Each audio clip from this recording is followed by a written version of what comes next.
Hello everyone, welcome to my channel chemistry notes by Ankita.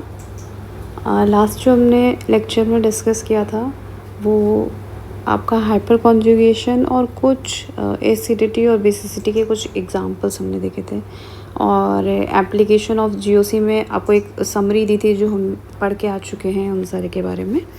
अब आज basically पूरा का पूरा फोकस हमारा एसिडिटी और बेसिसिटी पे ही रहेगा, तो उसी और इसमें हम सर इफ़ेक्ट और एसआईपी इफ़ेक्ट दोनों को ही कवर करेंगे पैरेलली। ठीक है, तो मैंने आपको लास्ट लेक्चर में बताया था कि जो आपकी एसिडिटी है, ठीक है, वो आपके रेजोनेंस पे और इंडक्टिव इफ़ेक्ट पे डिपेंड करती है। ठीक है, तो रेजोनेंस में बेसिकली आपका जब माइनस आर है या माइनस आई है, ठीक है, तो उन दोनों पे डिपेंड करती है। जितना ज़्यादा माइनस आर या माइनस आई इफ़ेक्ट होगा किसी भी पर्टिकुलर ग्रुप जो अटैच होगा कार्बन से या किसी भी एटम से, उसकी एसिडिटी उतनी ही ज़्यादा होगी। और इन जस्ट रिवर्स बेसिसिटी के केस में मैंने बताया था कि प्लस आर या प्लस आई वाले होंगे वो उस कंपाउंड की बेसिसिटी उतनी ही ज़्यादा बढ़ाएंगे जितने ज़्यादा प्लस आर या प्लस आई वाले ग्रुप होंगे। फिर आता है आपका एसिडिटी जो है, ये टर्म हमेशा हमसे एग्ज़ाम में देखने को मिलती है कि पीके या के वैल्यूज़ बताना है या इनका ऑर्डर बताना है। तो एक जनरल रिएक्शन है, जैसे मान लीजिए HA is getting dissociated into H plus plus A minus. Okay, so इस रिएक्शन का जो रेट कांस्टेंट है दैट इज़ Ka। तो Ka की वैल्यू आपकी जितनी ज़्यादा होगी ना उतना ही ज़्यादा H प्लस बनेगा। तो उस रिस्पेक्ट से हम कहेंगे कि एसिडिटी क्या होगी, उतनी ही ज़्यादा होगी। ठीक है, अब एसिडिटी जितनी ज़्यादा होगी मतलब H प्लस जितना ज़्यादा बनेगा Ka की वैल्यू भी उतनी ही ज़्यादा होगी। तो एसिडिटी इसी वजह से डायरेक्टली प्रोपोर्शनल होती है आपकी Ka की। और Pka जो होता है वो होता है minus log of Ka। Already यहाँ पे देख रहे हो आप माइनस लगा हुआ है Ka का, इसका मतलब जस्ट उसका रिवर्स, जितनी ज़्यादा Ka की वैल्यू होगी उतनी ही कम आपके Pka की वैल्यू होगी। या फिर हम ये कह सकते हैं कि जो Pka है अगर उसकी वैल्यू ज़्यादा है दैट मीन्स वो कंपाउंड एसिडिक क्या है, कम है। ठीक है, क्योंकि हमें क्या चाहिए, Pka की वैल्यू जितनी छोटी होगी एसिडिटी उस कंपाउंड की उतनी ही ज़्यादा होगी। तो ये पॉइंट को हमको ध्यान रखना है। ठीक है, नेक्स्ट है आपका ऑर्डर अरेंज करना है, बेसिसिटी बतानी है आपको। ठीक है, इस एग्जांपल में यहाँ पे मुझे दिख रहा है ये नाइट्रोजन के लोन पेयर कॉन्जुगेशन में इस तरीके से इन्वॉल्व है। यहाँ पे दो नाइट्रोजन के लोन पेयर जो है वो इन्वॉल्व है। ठीक है, यहाँ पे जस्ट एक नाइट्रोजन का लोन पेयर इन्वॉल्व है। अब इन दोनों ही केस में मुझे एक चीज़ नोटिस हो रही है कि यहाँ पे से एक ये और एक ये 100% ये अपने लोन पेयर दे रहा है, 100% ये दे रहा है। तो इसका मतलब टोटल मिला के 200% लोन पेयर। यहाँ के केस में केवल 100% ही इसको मिल रहा है। तो हमें तो एक चीज़ क्लियर समझ में आ रही है कि ये वाला जो नाइट्रोजन है ये क्या हो जाएगा, उस वजह से ज़्यादा बेसिक होगा, इसके ऊपर बहुत ज़्यादा नेगेटिव चार्ज एक्युमुलेट होगा। तो जितना ज़्यादा नेगेटिव चार्ज एक्युमुलेट होगा वो उतना ही ज़्यादा क्या होगा, बेसिक होगा। इस रिस्पेक्ट से हम कह सकते हैं कि second one will be more basic. Apart from that इसका नाम जो है वो है गुआनिडीन। ठीक है, इस तरीके का जहाँ स्ट्रक्चर आपको देखने को मिलता है that is called as guanidine. Okay, next example आप एक बार ट्राई करो। और जो पहला वाला था उसका नाम था एमिडीन। ओके, नेक्स्ट एग्जांपल है, इसमें भी आपको बेसिसिटी का ही ऑर्डर बताना है। ठीक है, मुझे पता है ये पॉइंट कि ये जो नाइट्रोजन है इसका लोन पेयर अवेलेबल नहीं होता है डोनेशन के लिए। क्यों? क्योंकि इसके पास रेजोनेंस की कंडीशन दिखाई दे रही है मुझे। Lone pair, single bond, double bond, आपको दिख रहा है यहाँ देखिए, lone pair, single bond, double bond, ये देखिए मुझे कंडीशन। इसका मतलब ये क्या है, रेजोनेंस में इन्वॉल्व है। तो रेजोनेंस में इन्वॉल्व है इसका मतलब अब ये तो अपने इलेक्ट्रॉन नहीं देगा। ठीक है, तो अब देखते हैं इसको कहाँ पे प्लेस करेंगे। ये यहाँ पे इस तरीके से हुआ, यहाँ पे ये तो रेजोनेंस की कंडीशन नहीं है कि लोन पेयर हो और फिर उसका डबल बॉन्ड हो जाए, दूसरा साइड सिंगल बॉन्ड हो जाए, ऐसी तो कोई कंडीशन मैंने नहीं पढ़ी है। तो इसका मतलब ये कैसा है, ये तो लोकलाइज्ड है। ये तो मतलब रेडी है देने के लिए, ये रेडी है देने के लिए। अब यहाँ आते हैं, ये भी वही lone pair single bond double bond, तो ये तो यहाँ इस तरीके से। तो ये वाला नाइट्रोजन जो अगर हम ध्यान से देखें तो इसके पास इसका लोन पेयर भी है और इधर से नेगेटिव चार्ज भी जा रहा है, ठीक है। रेजोनेंस के थ्रू इसके ऊपर और ज़्यादा नेगेटिव चार्ज एक्युमुलेट हो रहा है क्योंकि ये ऑलरेडी पहले लोकलाइज्ड भी है, ठीक है। और ये आराम से अपने इलेक्ट्रॉन डोनेट भी कर सकता है। लास्ट वाले स्ट्रक्चर में जो है वो यहाँ पे नाइट्रोजन भी होगा, आप ये मेंशन कर लेना, यहाँ पे नाइट्रोजन है, ठीक है। अब ये इस तरीके से। अब इन सब में हम कुछ कॉमन पॉइंट्स ढूंढने की कोशिश करते हैं, ठीक है। लास्ट वाले का नाम है इमिडाजोलिन, इमिडाजोलिन, इमिडाजोलिन, ठीक है। मुझे एक चीज़ नोटिस हो रही है कि सभी कार्बन्स जो हैं वो आपके sp2 हाइब्रिडाइज्ड हैं। इन सभी में बस यही कॉमन है कि सब sp2 है, बट लास्ट वाले के केस में sp3 कार्बन है, ठीक है। sp3 कार्बन है ये दोनों ही, ओके। तो sp3 कार्बन है, इसका मतलब ये भी कार्बन क्या है, एक तरीके से इलेक्ट्रॉन डोनेट करेगा। यहाँ वाला sp2 है तो इसका मतलब ये तो खींचेगा, ये सब खींचेंगे, ठीक है। अपने पास वाले नाइट्रोजन की इलेक्ट्रॉन डेंसिटी को थोड़ा तो विड्रॉ करेंगे एज़ कम्पेयर टू sp3। तो मुझे एक चीज़ तो समझ में आ रही कि ये भी लोकलाइज्ड है और 3 मुझे लोकलाइज्ड लोन पेयर दिख गया है, ठीक है। और जिसमें लास्ट जो थर्ड और फोर्थ वन है उसके केस में मुझे ये पॉइंट पता चला कि यहाँ पे जो है वो sp3 कार्बन है और इस केस में यहाँ दोनों ही sp2 कार्बन है जो कि नाइट्रोजन की इलेक्ट्रॉन डेंसिटी को विड्रॉ करेंगे, जबकि यहाँ क्या है, ये इलेक्ट्रॉन डेंसिटी बढ़ा रहा है because of sp3 as compare to the third one. तो इसी वजह से last one will be more acidic, sorry more basic, okay.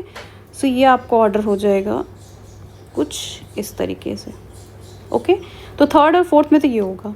अब क्योंकि इसके कंपैरिजन में आपका सेकंड वाले के कंपैरिजन में थर्ड वाला जो है वो ज़्यादा बेसिक होगा, क्योंकि यहाँ पे क्या है, यहाँ पे नेगेटिव चार्ज थोड़ा तो एक्युमुलेट होगा क्योंकि लोन पेयर तो है और नेगेटिव चार्ज भी थोड़ा बहुत जा रहा है, जिसकी वजह से हम कहेंगे कि यहाँ पे कंपैरेटिवली बेसिसिटी ज़्यादा होगी।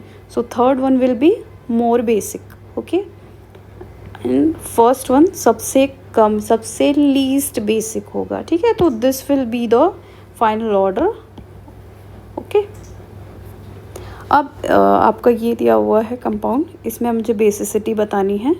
अगेन सेम चीज़ दिख रही है, ठीक है। सभी में वही स्ट्रक्चर कॉमन है, एमिडीन वाला। अगर आप ध्यान दो तो ये कुछ इसी तरीके का स्ट्रक्चर है, एमिडीन जैसा, ऐसा है ना। ये देखो यही स्ट्रक्चर कॉमन दिख रहा है, ओके। तो यहाँ तो ये चीज़ कॉमन दिखी। अब नीचे वाली जो रिंग है वो सभी में 6 मेंबर्ड है, 6 मेंबर्ड है, लेकिन ऊपर वाली रिंग देखो वो 5 है। इसकी क्या है, इसकी I think 1 2 3 4 5 6 7, this is 7 membered.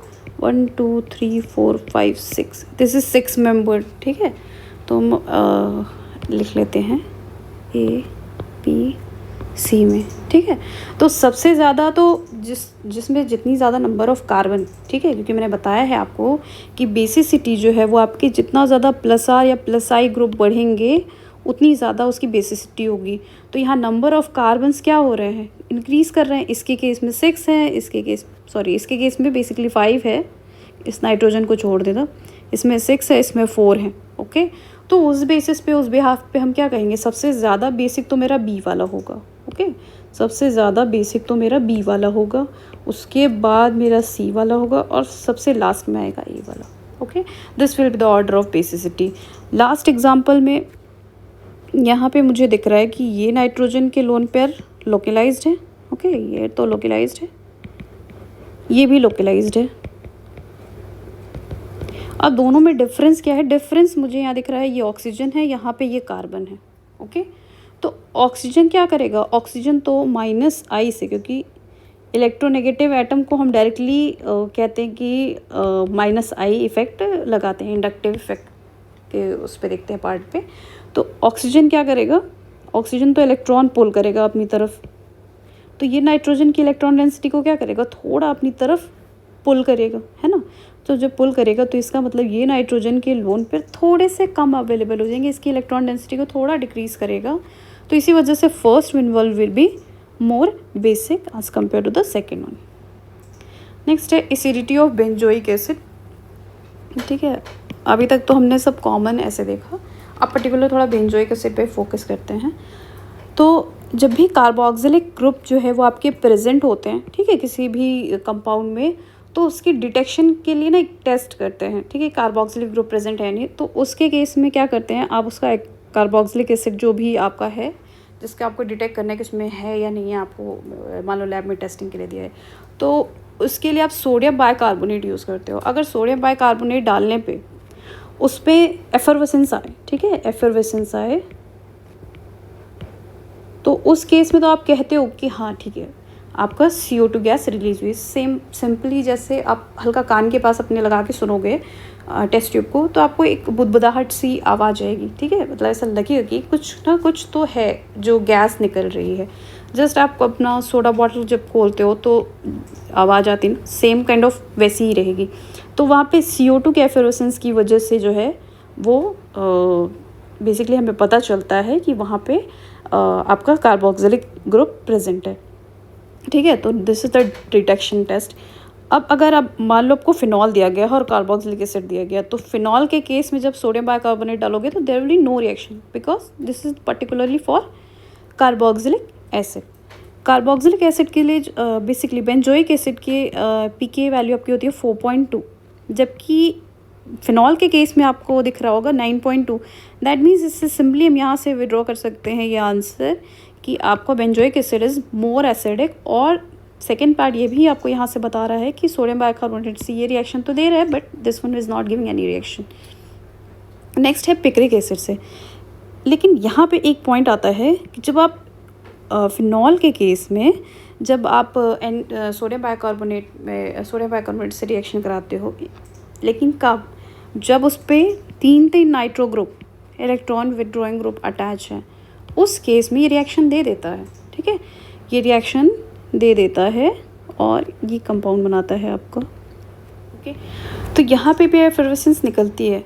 अब ऐसा देखा गया क्यों इस तरीके का बिहेव करता है फिनॉल, क्योंकि इसके ऊपर ये तीन नाइट्रो ग्रुप लगे होने की वजह से जैसे ही ऑक्सीजन के पास से ये हाइड्रोजन ब्रेक होता है, निकलता है, वैसे ये बहुत ही ज़्यादा स्टेबलाइज्ड स्ट्रक्चर बन जाता है। ठीक है, तीन नाइट्रो ग्रुप लगे हुए हैं, बेंजीन है, तो बहुत ही ज़्यादा कॉन्जुगेशन इन्वॉल्व है, इसी वजह से बहुत ही ज़्यादा अच्छा या स्ट्रॉन्ग स्टेबलाइज स्ट्रक्चर है।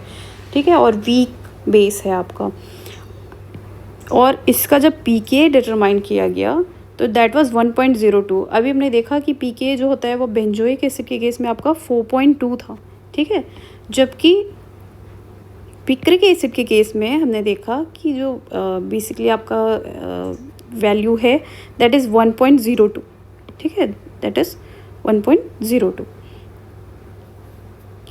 तो ये हमें समझ में आया कि बेसिकली नाइट्रो ग्रुप ही है जिसकी वजह से ये इस तरीके से शो कर रहा है। ओके, अब आता है आपका ऑर्थो इफेक्ट। ठीक है, तो बेंजोइक एसिड के केस में जब भी आपके ऑर्थो पोजीशन पे एक ग्रुप अटैच किया गया, ठीक है, कोई भी ऐसे ग्रुप अटैच किया गया, तो उसके केस में हमें क्या ऑब्जर्व हुआ, this is only for benzoic acid. Okay, mainly benzoic acid के लिए ही देखा गया है। कहीं कहीं पे ये भी नोटिस करने को मिलता है कि this is also applicable to anilines, but मैंने जहाँ तक मोस्टली ऑब्जर्व किया that is for benzoic acid.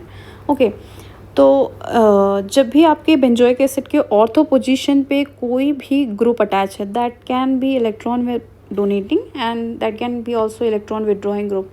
सो ये क्या है, बहुत ही ज़्यादा उस कंपाउंड की एसिडिटी को इंक्रीज़ कर देता है as compare to their meta और पैरा सब्सटीट्यूटेड। ओके, जहाँ पे अगर हम सिंपल सी बात करें, जैसे आपका ये ग्रुप है COH लगा हुआ है और मेटा पे लगा हुआ है ओके, और आपके पैरा पे लगा हुआ है। सो सबसे ज़्यादा इसमें एसिडिक आपका ऑर्थो वाला होगा, ना कि ये दोनों। ओके, इन दोनों पे तो हम बाद में देखेंगे कि इन दोनों में से कौन सा ज़्यादा होगा, लेकिन इनमें से जो सबसे ज़्यादा होगा that will be in the case of ortho one. Okay, ये डिपेंड नहीं करेगा कि कौन सा आपका ग्रुप लगा हुआ है, कि इलेक्ट्रॉन विड्रॉइंग है और इलेक्ट्रॉन डोनेटिंग है, that is irrespective of nature of substituent. Okay, आपका एक एग्जांपल है जिसमें बेंजोइक एसिड पे आपके क्लोरीन अटैच है। ओके, तो सबके केस में आप जब भी एसिडिटी या बेसिसिटी डिटरमाइन करोगे, आप सारे जो पॉइंट्स हैं ना, आपके हाइपर कॉन्जुगेशन का, इंडक्टिव इफ़ेक्ट का, रेजोनेंस का, वो सारे इफ़ेक्ट नोट करोगे, उसके बाद प्रायोरिटी डिसाइड करोगे। ओके, तो मुझे एक चीज़ पता है कि जब भी मैंने बताया आपको हैलोजेंस का केस हो, आप हमेशा उसका इंडक्टिव इफ़ेक्ट देखोगे हमेशा। तो यहाँ पे भी माइनस आई, यहाँ पे भी माइनस आई, यहाँ पे भी माइनस आई है। और मैंने आपको एक पॉइंट बताया है लेकिन कि सब में से सबसे ज़्यादा आपके ऑर्थो वाले की होगी, तो सबसे पहले तो ऑर्थो वालों को रख दो, ठीक है। उसके बाद करते हैं, मैंने बताया था एक और पॉइंट कि एसिडिटी जो है वो आपकी डायरेक्टली प्रोपोर्शनल है -R या -I के, ठीक है। तो सभी में माइनस आई है, इसका मतलब ए वाले को तो सबसे पीछे कर दो। तो ये दोनों तो पता चल गए। अब सी और डी में आपको पता लगाना है। यहाँ पे पास में इंडक्टिव इफेक्ट लग रहा है, यहाँ पे पैरा पोजीशन से लग रहा है, तो हम क्या कहते हैं कि जितना डिस्टेंस डिपेंडेंट है, जितनी ज़्यादा डिस्टेंस बढ़ेगी इंडक्टिव इफेक्ट का इफेक्ट उतना ही कम होता जाएगा। तो -I इफेक्ट जो है वो मेरा सी में ज़्यादा देखने को मिलेगा, इस वजह से सी क्या हो जाएगा, जस्ट बी के पास आएगा। Okay, so this will be the order of acidity. ये हो जाएगा आपके एसिडिटी का ऑर्डर। नेक्स्ट, नाइट्रो ग्रुप सब में अटैच्ड है। ओके, सबकी पीके वैल्यू लिखी हुई है, अभी वो हम बाद में देखेंगे। फ़िलहाल हम जनरल कॉन्सेप्ट से अपने चलते हैं। तो मैंने आपको बताया है कि जब भी आपका ऑर्थो ग्रुप होगा तो उसको सबसे पहले क्या कर दोगे, आप आगे रख दोगे। ओके, उसके बाद क्योंकि नाइट्रो का नेचर कैसा है, सभी में आप लिखना शुरू करो पहले -I -R, ठीक है। -I तो लगता है पर यहाँ पे R नहीं लगता, क्योंकि हमें पता है कि आपका जब हम रेजोनेटिंग स्ट्रक्चर ड्रॉ करते हैं तो मेटा पे कोई भी इस तरीके से ना पॉजिटिव या नेगेटिव चार्ज नहीं आता डीलोकलाइजेशन करने पे, ठीक है। तो मेटा में आपका -R तो नहीं होगा। ओके, -R केवल कहाँ पे आएगा, ऑर्थो पे और पैरा पे। ओके, तो क्योंकि मेरे को पता है ऑर्थो वाले को सबसे पहले रखना, इसलिए मैंने रख दिया। उसके बाद आते हैं, क्योंकि -R वाला है तो इसका मतलब मेरा सबसे पीछे तो ए वाला चला जाएगा। ओके, अब बात करते हैं सी और डी में, कि सी वाला ज़्यादा होगा कि डी वाला ज़्यादा होगा, ठीक है। तो अब एक और चीज़ आप ध्यान से समझना,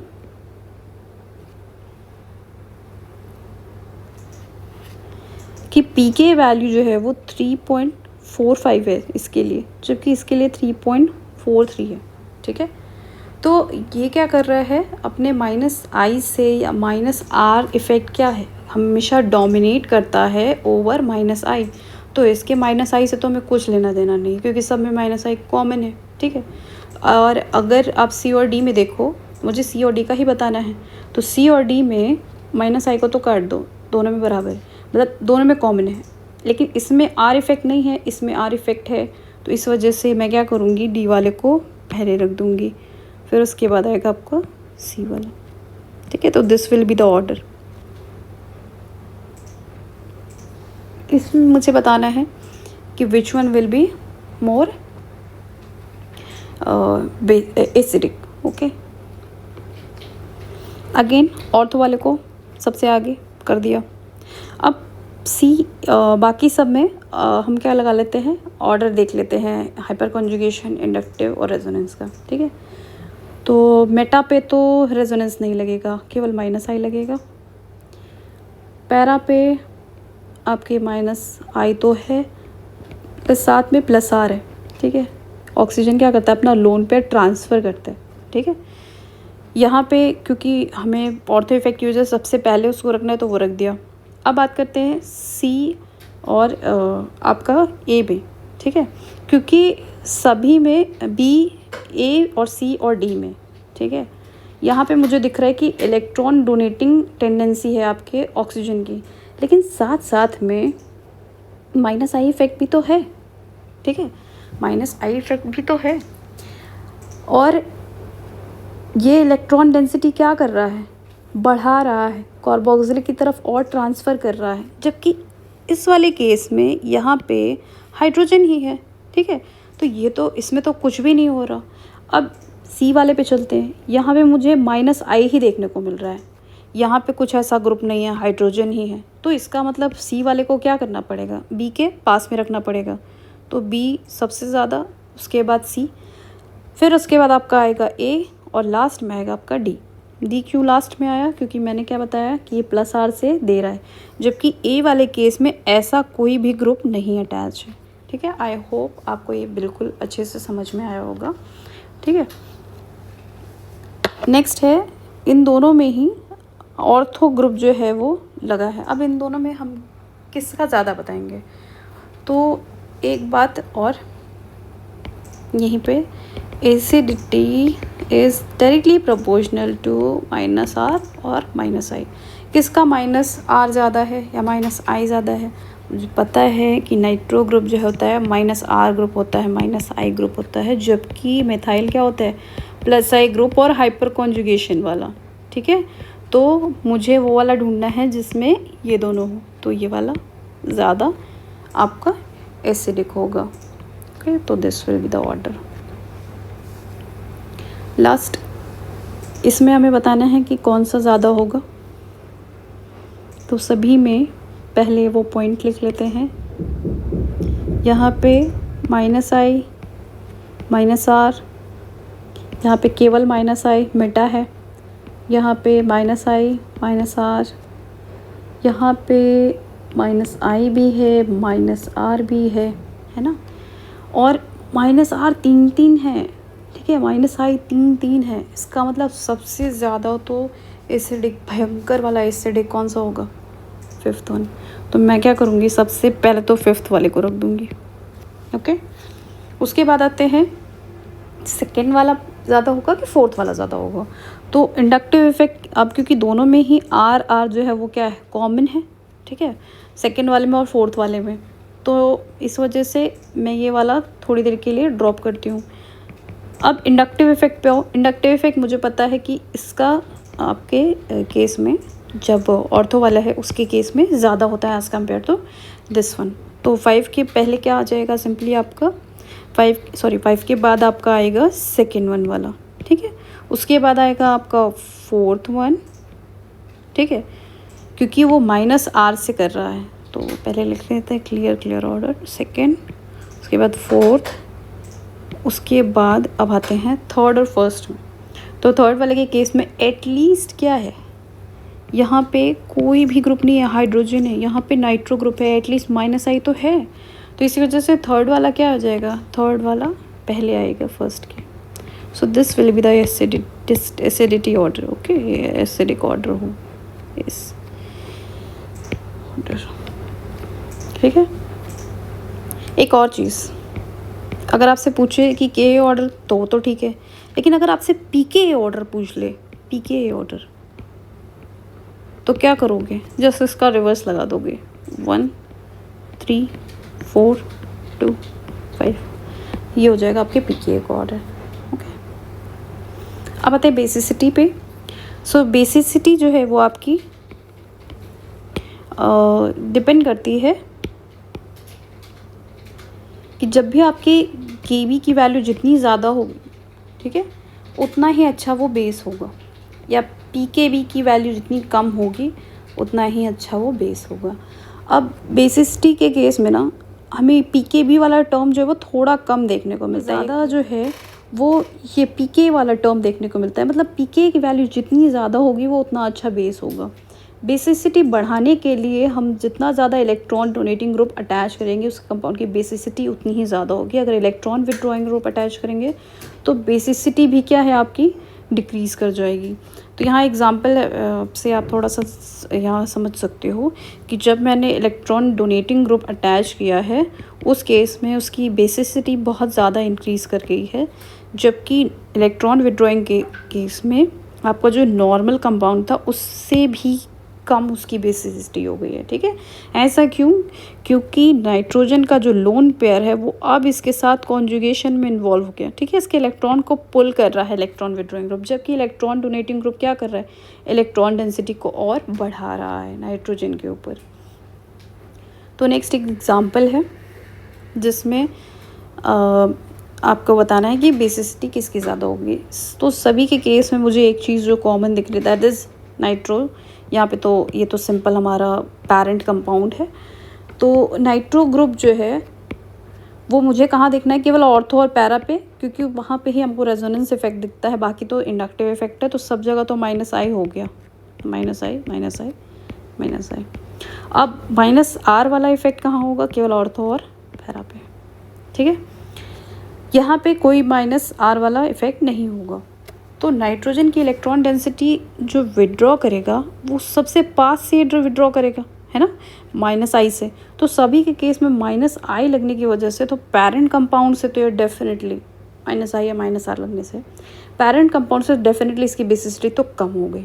तो सबसे ज़्यादा बेसिक तो मेरा A वाला होगा। ठीक है, अब बात करते हैं B और C और D में। तो डिस्टेंस डिपेंडेंट है ना। तो मैं क्या करूँगी? ये तो रेजोनेंस से खींच रहा है ना, रेजोनेंस से खींच रहा है, इसका मतलब ये तो फिर भी, क्योंकि हम हमेशा रेजोनेंस को प्रायोरिटी देते हैं ओवर इंडक्टिव इफेक्ट, तो इसके इलेक्ट्रॉन तो अभी भी जा रहे हैं। ऑर्थो में भी इसी तरीके से जा रहे हैं ना, ऑर्थो में भी इसी तरीके से आपके इलेक्ट्रॉन जो है वो क्या कर रहा है? ये विड्रॉ कर रहा है इस तरीके से। यहाँ पे अगर मान लो डबल बॉन्ड है तो इस तरीके से इसके भी जा रहे हैं। तो इसका मतलब मुझे अब क्या करना पड़ेगा? उसको रखना पड़ेगा जहाँ रेजोनेंस नहीं है। तो रेजोनेंस कहाँ पे नहीं है? C वाले के केस में, तो C रख दिया। अब B और D में, क्योंकि दोनों में ही रेजोनेंस है, ठीक है, both are involving resonance, this one also and this one also, तो रेजोनेंस वाला तो फैक्टर कॉमन हो गया। अब मैं क्या लूँगी? इंडक्टिव इफेक्ट का। Inductive effect is distance dependent, तो इसी वजह से मैं D वाले को क्या बोलूँगी कि एटलीस्ट कम इलेक्ट्रॉन डेंसिटी विड्रॉ कर रहा है। तो D वाला क्या होगा? मोर बेसिक होगा as compare to the B। तो इसी वजह से आपकी B के ऑर्डर उसी तरीके का फॉलो हो रहा है जिस तरीके का हमने आंसर डिटरमाइन किया है। ठीक है, तो आपका ये हो गया किसका ऑर्डर?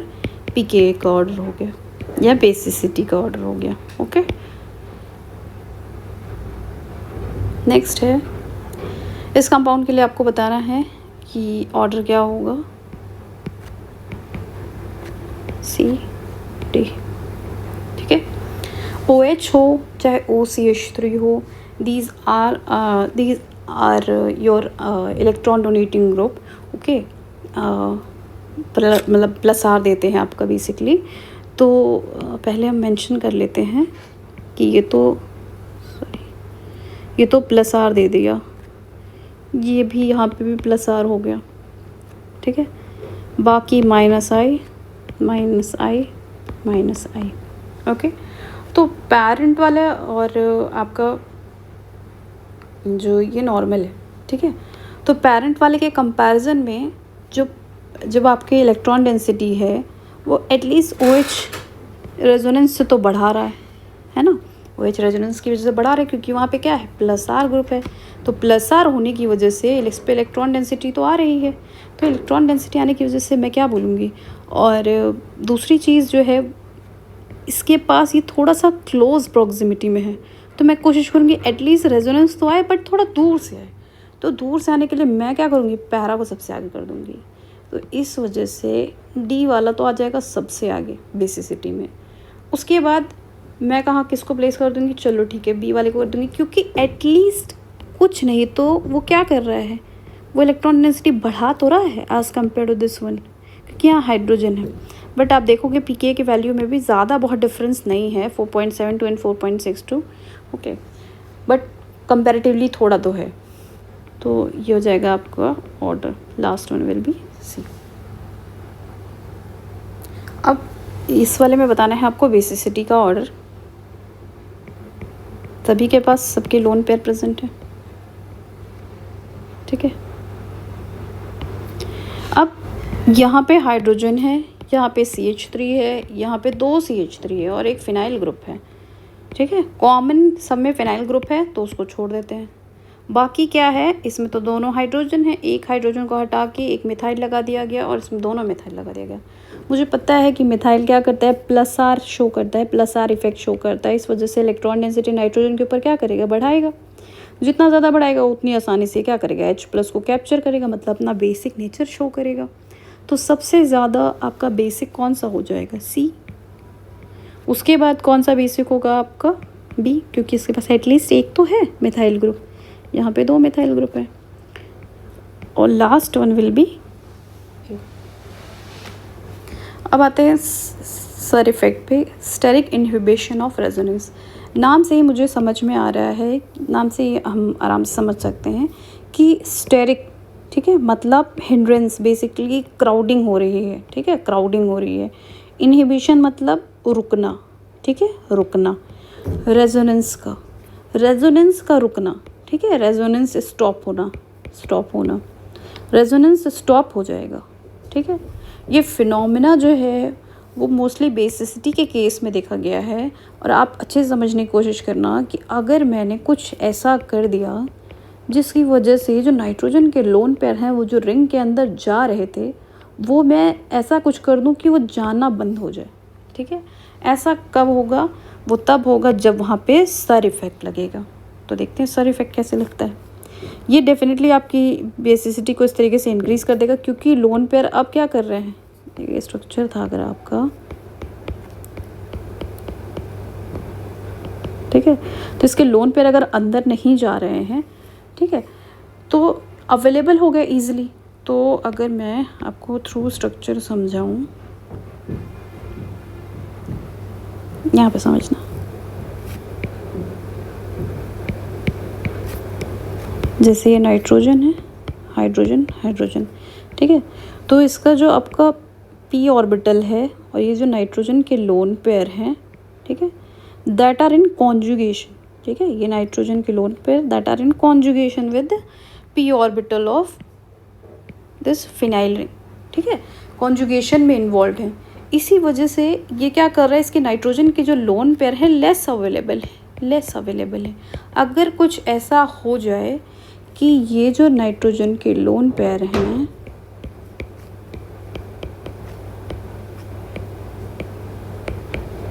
वो थोड़े से शिफ्ट हो जाए, टिल्ट हो जाए, ऐसे हो जाए मान लो, ठीक है।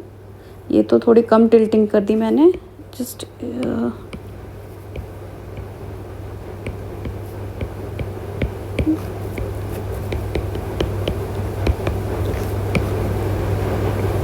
ये हो गया p ऑर्बिटल्स आपके, ये ऐसे हो जाए थोड़े से, ठीक है।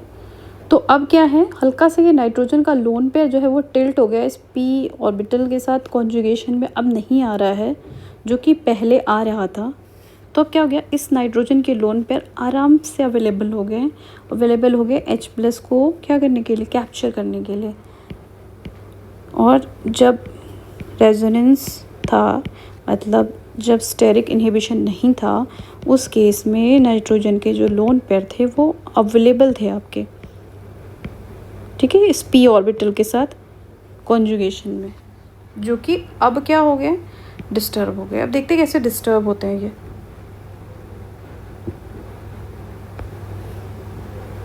ठीक है, जब भी आपका बल्की ग्रुप आएगा, ठीक है, in the case of bulky group, तब जो है आपका सर इफेक्ट अप्लाई होगा। बल्की ग्रुप कौन कौन से, CH3 है, NO2 है, Cl है, Br है, I है, these are all are your bulky group. जबकि स्मॉल ग्रुप होंगे, अगर स्मॉल ग्रुप आ गए, हाइड्रोजन है, deuterium, tritium, fluorine, amine, hydroxy group, in these case there will be no SIR effect, ठीक है, ऑब्जर्व। सो कब कहेंगे, जैसे मान लो आपका फिनाइल ग्रुप लगा हुआ है, ठीक है, हमने नॉर्मल अभी केस देखा था जब यहाँ पे मिथाइल लगाया तो उसकी क्या नाम है, बेसिसिटी बहुत ज़्यादा इंक्रीज़ की थी। लेकिन अगर मैंने ऑर्थो पोजीशन पे कोई ग्रुप लगा दिया, ठीक है, ऑर्थो पोजीशन पे कोई ग्रुप लगा दिया और ग्रुप कैसा है, बल्कि है, ठीक है, मतलब यहाँ से ये भी कोई भी एटम आप अटैच कर दो यहाँ पे भी, और ये जो एटम है ये भी बल्कि है, ठीक है, बल्कि एटम हमने अटैच कर दिया। तो इस वजह से इसका जो प्लेनैरिटी है वो डिस्टर्ब हो गया, ठीक है, जो प्लेनैरिटी है वो डिस्टर्ब हो गया, क्योंकि जस्ट यहाँ पे आप एग्जांपल जो देख रहे हो ये वाला, ठीक है। तो इसके मिथाइल ग्रुप और इसके मिथाइल ग्रुप में स्टेरिक क्लैश आ गया। इस क्यों आ गया? क्योंकि इसका ये इस तरीके से आप ओपन करोगे तो ये बल्कि ग्रुप होंगे, तो उसके केस में आपका जो प्लेनैरिटी है वो डिस्टर्ब हो जाएगी, ठीक है। तो जो नाइट्रोजन के लोन पेयर हैं वो अब रिंग के अंदर नहीं जाएंगे, ठीक है। तो जो रिंग जैसे भी अवेलेबल थी, जैसे मान लो आपका ये मोबाइल का प्लेन है, ठीक है, तो ये आपका नाइट्रोजन के साथ उसके लोन पेयर हैं, वो इस तरीके से बिल्कुल इसके ऊपर ऐसे ऐसे समझो आप, ऐसे एकदम परपेंडिकुलर हो गया है, ठीक है। तो काइंड ऑफ थोड़ी टिल्टिंग आ गई है, इसके लोन पेयर जो है वो अब इसके साथ कॉन्जुगेशन में नहीं इन्वॉल्व है, थोड़े से नाइट्रोजन के लोन पेयर टिल्ट कर रहे हैं, जिसकी वजह से ये जो नाइट्रोजन के लोन पेयर है वो मोर अवेलेबल है, more available for donation, more available for donation, okay. तो आसानी से वो डोनेट कर सकते हैं। तो इस वजह से जो बेसिसिटी होगी वो आपकी बी की ज़्यादा होगी एज़ कम्पेयर टू ए। और दूसरा पॉइंट, अगर आप इंडक्टिव इफेक्ट के बेसिस पे भी देखोगे तो यहाँ पे क्या कर रहा है, मिथाइल जो है वो इसकी इलेक्ट्रॉन डेंसिटी को इंक्रीज़ कर रहा है। तो इलेक्ट्रॉन डेंसिटी इंक्रीज़ कर रहा है, जिसकी वजह से इंडक्टिव इफेक्ट के बेसिस पे भी मेरा क्या हो रहा है, बेसिसिटी इंक्रीज़ ही कर रही है। सो रिपल्शन लीड्स टू, यहाँ पे क्या क्या इफेक्ट फिर आया उसकी वजह से, जब आपका ये बल्कि ग्रुप लगा था। So repulsion leads to distortion, parallel relationship of p orbitals, okay, no effective conjugation is observe now, more electron density on nitrogen, okay, ज़्यादा से ज़्यादा इलेक्ट्रॉन डेंसिटी अवेलेबल हो गई नाइट्रोजन पे, जिसकी वजह से बेसिसिटी क्या हो गई, इंक्रीज हो गई, जो अभी मैंने आपको पॉइंट्स एक्सप्लेन किए हैं, ठीक है। नेक्स्ट है आपका ये एग्ज़ाम्पल, इस एग्ज़ाम्पल के केस में आपका OCH3 ग्रुप अटैच किया गया है, ठीक है। तो OCH3 केस में कोई भी साइड इफ़ेक्ट नहीं आएगा, ऐसा इस वजह से कह रही हूँ क्योंकि ऑक्सीजन के पास लोन पेयर है, हाइड्रोजन एटम नहीं है, ठीक है। तो लोन पेयर और हाइड्रोजन में लोन पेयर तो कम रिपल्शन क्रिएट करेंगे, ठीक है, लेस रिपल्शन।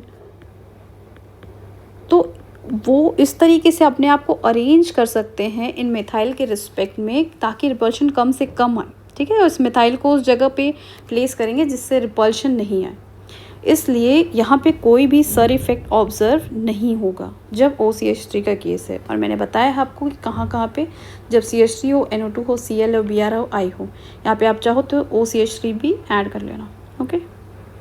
नेक्स्ट आपका स्टेरिक इनहिबिशन इन प्रोटोनेशन, ठीक है।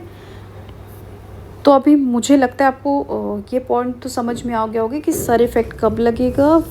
वो मैंने बताया आपको कि जब भी नाइट्रोजन के ऊपर कोई बल्कि ग्रुप लगा हुआ हो और उसके साथ साथ यहाँ ऑर्थो पोजीशन पे भी कोई बल्कि ग्रुप हो, तब यहाँ पे डिस्टॉर्शन क्रिएट हो जाता है।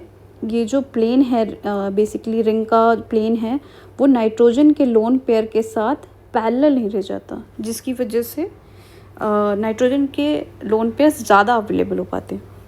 अब steric inhibition in protonation is mostly applies on amines, okay, it decreases basicity and applies only when one group is bulky, only one group is bulky, then it will be applied easily. So इस case में आपका अमीन है, हम सोचेंगे कि यहाँ पे methyl group लगा हुआ है और जल्दी से क्या करेगा, इलेक्ट्रॉन डेंसिटी ट्रांसफ़र करेगा आपके हाइपर कॉन्जुगेशन से भी और प्लस साइज से भी। सो दोनों ही इफ़ेक्ट यहाँ पे लग रहे हैं, जिसकी वजह से हमें एक्सपेक्टेड क्या होगा कि B should be more basic as compare to A, ठीक है। बट एक्चुअल जो बेसिस है उसमें ऐसा नहीं होता, ठीक है। ऐसा क्यों होता है, अब उसको जानने के लिए हम H+ अटैच कर देते हैं, ठीक है। तो हमने H+ अटैच कर दिया दोनों ही केस में। जब H+ अटैच किया तो हमें यहाँ पे जो नाइट्रोजन है उसका हाइब्रिडाइजेशन sp3, यहाँ पे भी हाइब्रिडाइजेशन sp3, इसके जो हाइड्रोजन्स हैं, ठीक है, और इसके हाइड्रोजन्स जो अटैच हुए हैं, ठीक है, इनके बीच में बेसिकली थोड़ा रिपल्शन आ रहा है, ठीक है, रिपल्शन आ रहा है, जबकि ऐसा इस केस में बिल्कुल भी ऑब्जर्व नहीं हो रहा है, ठीक है, जैसा इसके केस में बिल्कुल भी ऑब्जर्व नहीं हो रहा है। यहाँ पे sp3 क्योंकि ये भी टेट्राहेड्रल है, इसका भी टेट्राहेड्रल है, तो इनके हाइड्रोजन क्या है, थोड़ा रिपल्शन क्रिएट कर रहे हैं, जिसकी वजह से इसके लोन पेयर जो है वो लेस अवेलेबल हो पा रहे हैं। बेसिकली अटैच तो हुआ बट उतना एफिशिएंटली नहीं हुआ, जिसकी वजह से हम कह सकते हैं कि A will be more basic as compare to the B, ठीक है। अब ऐसे केस में जहाँ पे दोनों ही बल्कि हैं, ठीक है, ये भी बल्कि है, ये भी बल्कि है, सो यहाँ पे दोनों ही बल्कि हैं, तो इस केस में SIR लगाओगे आप, ठीक है, जैसा हम ऊपर स्ट्रक्चर में देख चुके हैं। ओके, सो इस केस में आप बताओगे कि इसकी बेसिसिटी जो है वो इंक्रीज़ कर गई है, more available for donation this nitrogen lone pair. Okay, अब इस कंपाउंड में आपको बताना है कि which one will be more basically more basic. Okay, so A और बी में दोनों में ही H+ अटैच कर दो, ठीक है।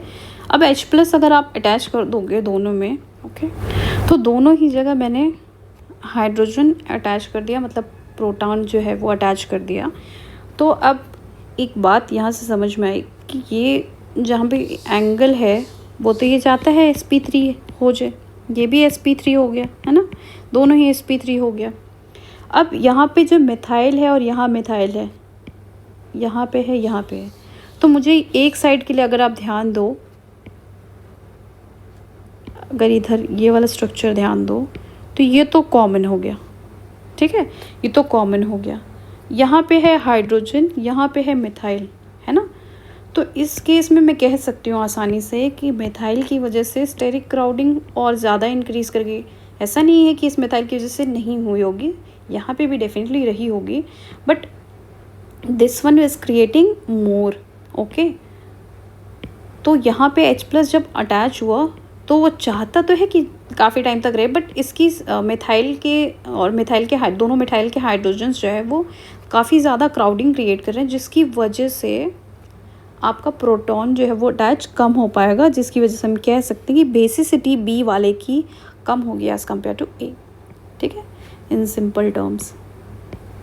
क्योंकि यहाँ पे हाइड्रोजन है जबकि यहाँ पे मिथाइल है, जब अटैच किया तो sp3 हाइब्रिडाइजेशन आया। sp3 हाइब्रिडाइजेशन दोनों में आने की वजह से जब हमने देखा कि यहाँ पे जो CH3 ग्रुप लगा हुआ है, यहाँ पे तो हाइड्रोजन ग्रुप लगा हुआ है, तो यहाँ पे ज़्यादा स्टेरिक क्राउडिंग हुई, जिसकी वजह से ये लेस अवेलेबल होगा डोनेशन के लिए, ठीक है।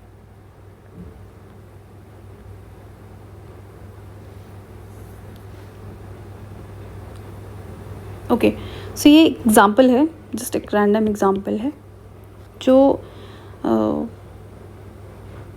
ओवरऑल दोनों के बेसिस पे थोड़ा बहुत हम हमेशा एक चीज़ को ध्यान रखना आप कि जब भी 2 पॉइंट्स हैं कि जब भी आप पहले SIR लगाओगे effect and then you apply SIP effect. मैंने बताया है कि आपका जो दोनों ही जगह पे, मतलब नाइट्रोजन के ऊपर भी बल्कि ग्रुप हो और इस पोजीशन पे भी बल्कि ग्रुप हो, तब आप SIR इफ़ेक्ट लगाओगे। अदरवाइज़ आप कौन सा लगाओगे, SIP इफ़ेक्ट लगाओगे। यहाँ पे कौन सा इफ़ेक्ट लगाओगे, अगर आप सोचोगे भी कि यहाँ पे प्लेनैरिटी डिस्टर्ब हुई है तो SIR की वजह से तो इंक्रीज़ होगी बेसिसिटी, बट SIP की वजह से, क्योंकि आपको बताया है क्या है, ये रिपल्शन क्रिएट करते हैं, ठीक है। H+ अटैच अगर करा भी दें हम तो ये काफ़ी रिपल्शन क्रिएट करते हैं, क्योंकि इसका हाइब्रिडाइजेशन sp3 हो जाएगा, तो इनके हाइड्रोजन्स और CH3 के हाइड्रोजन्स दोनों साइड हैं, तो इसका मतलब इस कंपाउंड की बेसिसिटी और ज़्यादा डिक्रीज़ करेंगे, ठीक है।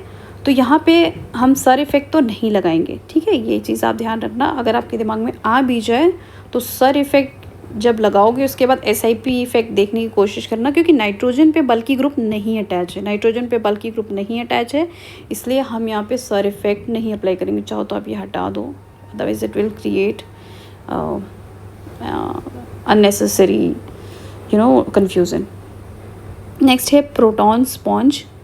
प्रोटॉन स्पॉन्ज में ये इस तरीके के कंपाउंड्स होते हैं जैसे आपके नॉर्मल स्पॉन्ज होता है ना, तो किसी चीज़ को सोक कर लेना, उसी तरीके से ये हाइड्रोजन को सोक कर लेते हैं। ठीक है, जैसे ही H+ देखेंगे वैसे ही उनसे जाके अटैच हो जाएंगे। ऐसा करते क्यों है?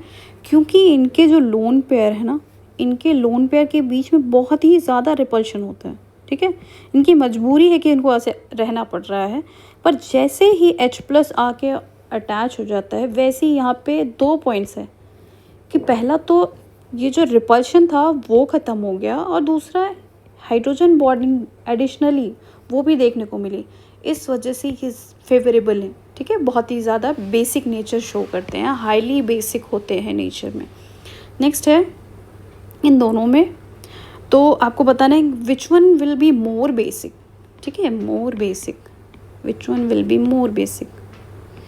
तो ए और बी में यहाँ पे चार मिथाइल ग्रुप हैं, 4 मिथाइल ग्रुप हैं that from plus I effect show कर रहे हैं, जिसकी वजह से बहुत ही ज़्यादा नाइट्रोजन पे इलेक्ट्रॉन डेंसिटी बढ़ा है, सीवियर इलेक्ट्रॉन क्राउडिंग है। ओके, ज़्यादा से ज़्यादा इलेक्ट्रॉनिक रिपल्शन है, जिसकी वजह से बहुत ही जल्दी ये चाहेगा कि H+ इससे अटैच हो जाए। ओके, तो इसी वजह से हम बोलेंगे कि ये क्या है, ज़्यादा बेसिक है। So which one will be more basic? A will be more basic. Okay, so ये आपका आंसर हो जाएगा। सो या that's all for today. I hope आपको मेरा GOC का सेशन पसंद आया होगा, और जितने भी पॉइंट्स थे, मैंने जितने भी इम्पॉर्टेंट थे आपको GOC को समझने के लिए, वो मैंने सारे के सारे कवर कर लिए हैं। और अगर आपको कोई डाउट होता है या कोई अदर क्वेरी होती है तो आप डेफिनेटली मेरे मेल पे ड्रॉप कर सकते हो। और अगर हम जैसे जैसे वीडियोस पे व्यूज़ या लाइक्स आते हैं, उसके अकॉर्डिंग हम अलग से भी कुछ क्वेश्चन सॉल्व कर सकते हैं प्रीवियस ईयर, और अदर जो भी आपके डाउट्स होंगे उन सारों को कंबाइन करके हम एक और वीडियो बना सकते हैं GOC पे। सो या अगर आपको मेरा वीडियो पसंद आया तो डेफिनेटली लाइक इट। और नेक्स्ट हम टॉपिक रिएक्शन मैकेनिज़्म और एरोमेटिसिटी के रिगार्ड डिस्कस करेंगे। So I hope you liked it. If you liked it, please like my video and subscribe it.